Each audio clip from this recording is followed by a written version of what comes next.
Shalom y bienvenidos a otra edición de Perlas de la Torá. Soy el Moré Matán, pastor Matt McKeown, y esta semana estamos en la porción de la Torá llamada Bejucotai. Levítico 26, del 3 hasta el final del libro de Levítico, es conjunto de bendiciones y maldiciones vinculadas a la obediencia o desobediencia de los israelitas a los mandamientos de Dios, así como a las leyes relativas a los votos. Enfatiza la relación del pacto entre Dios e Israel, ilustrando las consecuencias de sus elecciones y la importancia de la santidad. Esta noche vamos a explorar 6 temas clave de Parashat Bejucotai, utilizando fuentes judías tradicionales y, como siempre, con una visión mesiánica para cada uno. Cuando concluimos un libro de la Torá, decimos, Hazak, Hazak, Benitasek, sé fuerte y fortalezcámonos. En esta porción, aprendemos primero sobre las bendiciones por la obediencia. Enseñé sobre esto en nuestro servicio de Havdalah el sábado pasado y hablé de cómo nuestros sabios mencionan las bendiciones físicas por seguir al Señor. Uno pensaría que al seguir los mandamientos de Dios obtendríamos bendiciones espirituales sobre las bendiciones físicas. Pero en esta porción se habla específicamente de bendiciones físicas como la lluvia por seguir los mandamientos que Dios da. Desde una perspectiva judía tradicional, Levítico 26 comienza con promesas de lluvia, abundancia agrícola, paz y presencia divina si Israel sigue las leyes de Dios. El Midrash en Vayikra, Rabá 35, 1, interpreta estas bendiciones no solo físicas, sino que simbolizan el bienestar espiritual y social. Las lluvias no solo vienen como bendición, ya que habrá buenas cosechas.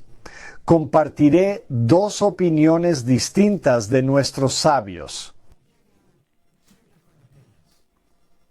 Una es que las lluvias caerían en un momento conveniente para los israelitas. Una opinión es que solo llovería el viernes por la noche al llegar el Shabbat, porque la gente no saldría a hacer negocios. Así que es conveniente que llueva mientras ellos están en sus casas celebrando el Shabbat.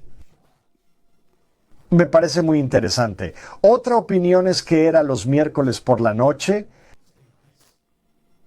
ya que la gente no salía a hacer negocios, y por eso llovía el miércoles por la noche y el viernes por la noche. Se dice que si hay 2 judíos, hay 3 opiniones. Así que divertido de estudiar las diferentes opiniones judías. Así que, tanto si era 2 veces por semana como si era 1 vez por semana, los sabios están de acuerdo en que la lluvia no solo caía en beneficio de los hijos de Israel, sino que caía en un buen momento para ellos. En cuanto a una visión mesiánica, desde una perspectiva judía mesiánica, esto se refiere a las bendiciones espirituales en Yeshua. Efesios 1, 3 enfatiza que los creyentes en Yeshua son bendecidos con toda bendición espiritual en el Mesías, reflejando el cumplimiento final de las promesas de Dios. Tenemos que tener cuidado de atribuir todo a lo espiritual. Y esto lo vemos aquí. Dios nos bendice no solo de manera espiritual, sino que también nos bendice de manera física al seguir sus mandamientos. Él nos da la oportunidad de ganarnos la vida, de proveer para nuestras familias, de ahorrar dinero para el futuro y nos ayuda a tener suficientes provisiones para compartir con otros. Todo esto es parte de su plan. Recuerden que hemos mencionado que hubo una herejía en los primeros días del cristianismo, que decía que el espíritu era bueno, el aspecto espiritual es bueno, pero cualquier cosa física era mala o negativa. Esto no es solo demasiado simplificado, es incorrecto, no es verdad. Hay bendiciones físicas en este mundo. E ignorar eso, o ignorar el bien que se puede hacer en lo físico, es ser inherentemente antijudío. Porque como dije el sábado por la noche y en otras ocasiones, los mandamientos que seguimos para el Señor en este mundo deben hacerse en el nivel de lo físico. Cuando hablamos de las 5 posiciones o niveles del alma en el judaísmo, el nivel que interactúa con este mundo físico y es capaz de hacer mitzvot es el nivel de nefesh. Debemos tener esta forma física, esta fisicalidad, para poder realizar las buenas obras en este mundo que Dios quiere que realicemos. Es algo claramente físico. Cumplir una mitzvah es algo físico. Los espíritus no pueden cumplir una mitzvah en este mundo. Debe hacerse en el nivel físico. Así que es incorrecto decir que lo espiritual es bueno y lo físico es malo. Es intrínsecamente antijudío. Pero también traiciona un prejuicio contra la teología de la resurrección de los muertos. En el cristianismo moderno, en los últimos cientos de años, se ha hecho hincapié en lo que los cristianos llaman el rapto y se ha restado importancia a lo que se llama la resurrección de los muertos. Cuando nos centramos en el rapto o la creencia cristiana de que la gente es arrebatada al cielo antes de que algo malo suceda en la tierra, al menos en un escenario de rapto pre-tribulación, lo que estamos haciendo es decir que este mundo es malo y tenemos que salir de él. Este mundo no es malo porque sea físico, sino que ha caído a causa del pecado, y es nuestro deber ayudar a rectificarlo y preparar el camino para el Señor. Debemos recordar que el Rey va a venir y va a traer a los santos, si quieres llamarlos así, las personas justas ya fallecidas. Y vamos a tener cuerpos físicos en la resurrección. Se nos dice esto en Primera de Tesalonicenses y en otros lugares. Que tendremos un cuerpo físico, pero será incorruptible. Este punto teológico es muy importante porque si solo nos concentramos en lo espiritual, no nos enfocaremos en tratar de preparar y proteger al mundo, la creación de Dios, contra el daño y la negligencia o el abuso. Tenemos que ser conscientes de ello. Punto número 2. Maldiciones por la desobediencia. Bendiciones por la obediencia y ahora lo opuesto, maldiciones por la desobediencia. En el judaísmo tradicional, las maldiciones por desobedecer son advertencias de las terribles consecuencias de alejarse de los mandamientos de Dios. El Talmud, Sanedrín 98a, analiza estas maldiciones en el contexto del sufrimiento nacional y el exilio debido a los pecados de Israel. Cosas malas suceden como resultado de la desobediencia. Cosas físicas que son malas suceden como resultado de la desobediencia. Mira la destrucción del segundo templo. Nuestros sabios nos dicen que fue destruido por algo llamado Sinat Shinam, odio infundado. Debido al odio infundado de un judío a otro, el templo fue destruido. El rabino Shapira y muchos rabinos prominentes de Israel dirán que la única razón por la que el ataque del 7 de octubre de Hamás pudo ocurrir es por esta misma desobediencia a tener Ahavat Yisrael, el amor de un judío por otro. Hubo peleas, disturbios, odio entre un grupo de judío y otro. Un nivel de observancia a otro nivel de observancia, o el secular contra el religioso. Fue fatal. Y por eso, las defensas, espiritual y físicamente, estaban bajas. Por eso, Shamas fue capaz de atacar. Por favor, obtengan el libro del rabino Shapira, El Nuevo Hamás, si aún no lo han hecho, y su secuela, La Caída de Edom. Allí se explica brillantemente. También vemos esto en la fecha de la destrucción del templo. Porque si recuerdan, fue en esa fecha conocida como el 9º del mes hebreo de Av, o como decimos en hebreo, Tisha B'Av. Esta fue la fecha del mal informe que trajeron los espías o exploradores que salieron a explorar la tierra prometida. 10 de ellos regresaron con un mal reporte y no creyeron lo que Dios dijo acerca de poder conquistar. Solo 2, Josué y Caleb, defendieron la verdad de lo que Dios había dicho y animaron al pueblo a poseer la tierra. Debido al mal informe, cayó una maldición en este día, y muchas cosas terribles han sucedido en ese día, por lo que este día es de ayuno y luto, introspección y arrepentimiento. Y todo fue resultado de la desobediencia de esos espías. Una de las más importantes fue el deambular por el desierto durante 40 años. Así que a veces hay consecuencias físicas directas que suceden como resultado del pecado.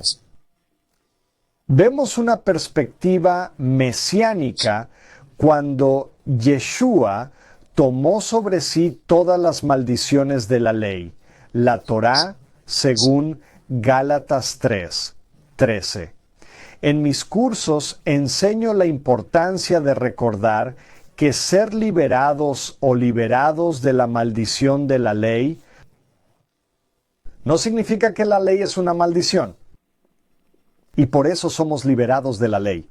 Eso no es lo que significa. Las segundas tablas de los 10 mandamientos fueron ratificadas por maldiciones.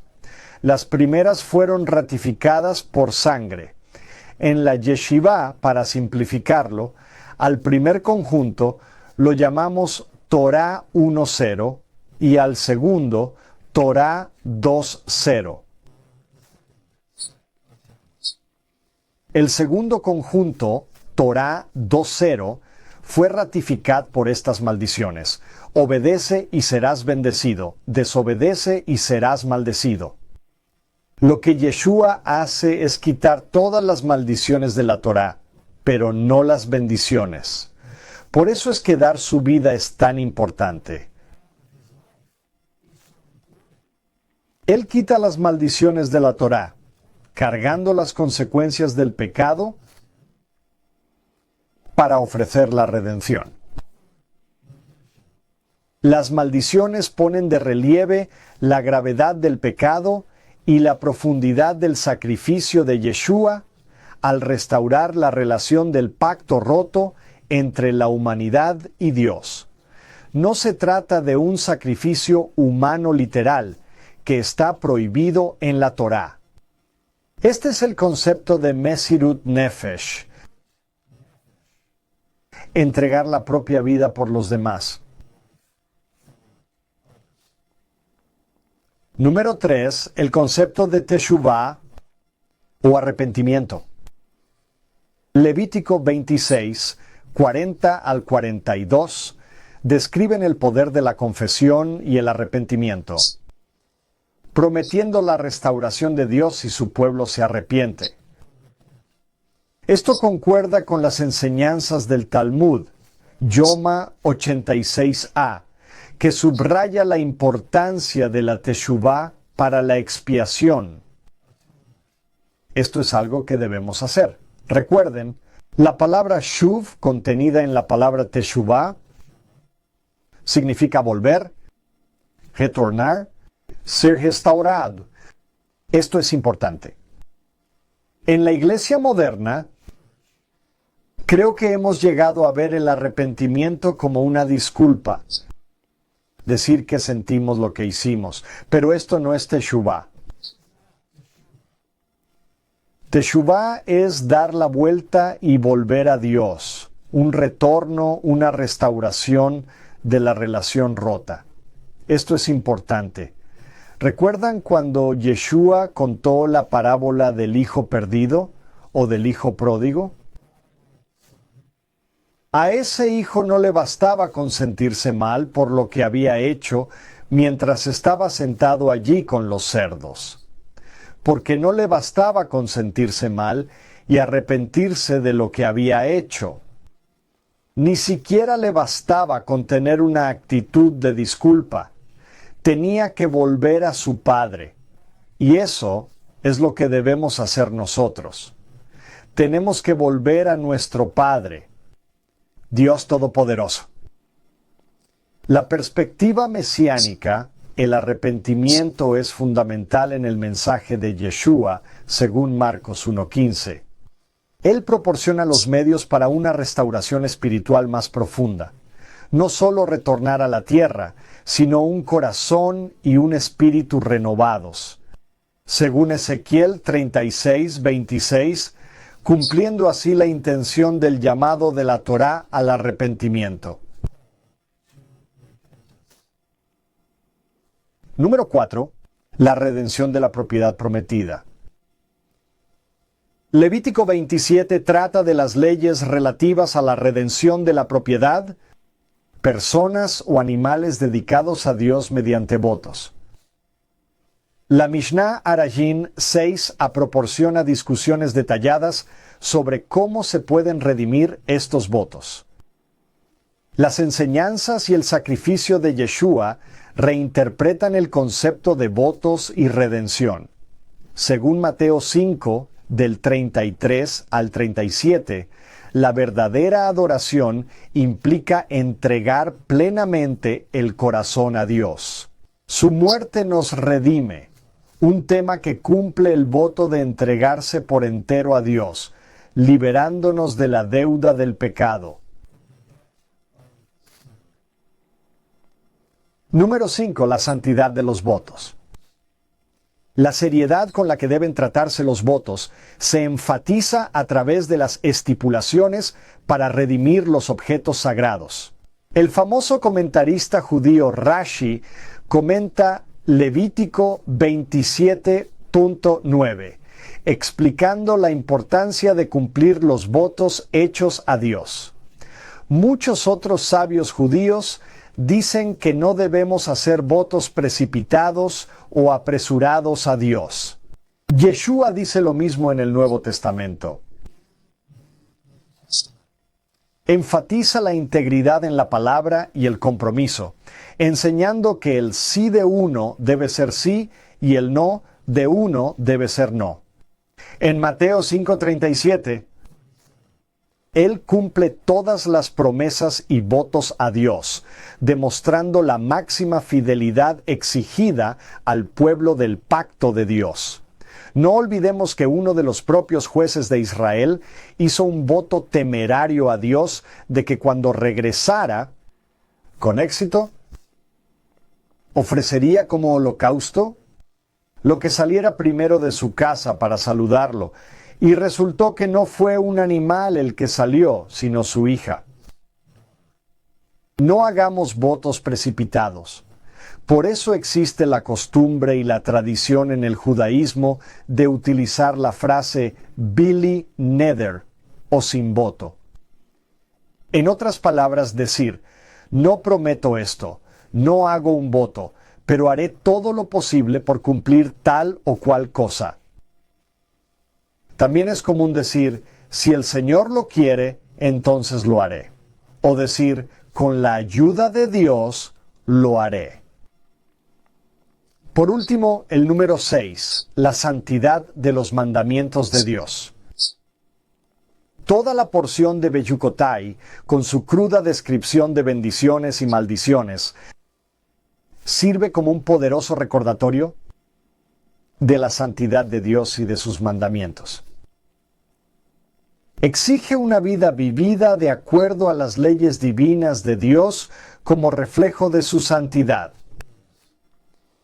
Yeshua, en su vida y sus enseñanzas, no solo defiende la Torá, sino que profundiza en su comprensión en Mateo 5, del 17 al 20, mostrando que la verdadera santidad es una cuestión del corazón y del espíritu, no solo de adhesión externa. En nuestro ministerio somos muy partidarios de oponernos a la religión vacía. A Dios no le gusta la religión. Si su expresión religiosa tiene la kavaná adecuada o la intención del corazón detrás de ella, estupendo. No se trata de un ritual vacío. Debemos permitir que nuestro nivel de observancia coincida con nuestro nivel de comprensión. Yeshua proporciona un por el cual los creyentes pueden vivir la santidad de los mandamientos de la Torá, fortalecidos por el Espíritu Santo, como vemos en Romanos 8. Bejucotai desafía a los creyentes a considerar la profundidad de su compromiso con los mandamientos de Dios y las consecuencias de sus elecciones. Desde una perspectiva judía mesiánica, esta porción no solo destaca la necesidad de obediencia y santidad, sino que también designa a Yeshua como el medio para lograr una relación restaurada y plena con Dios. Por él se cumplen las intenciones de la Torá, proporcionando el único camino verdadero hacia la restauración y la bendición espiritual. Gracias por acompañarme esta semana en Perlas de la Torá, y estamos muy contentos de poder ofrecerles esta enseñanza en varios idiomas utilizando esta maravillosa tecnología. Muchas gracias por compartir este video y por su continuo apoyo a nuestro ministerio. Les saludo con Shalom. Y Kol Tov, todo lo mejor.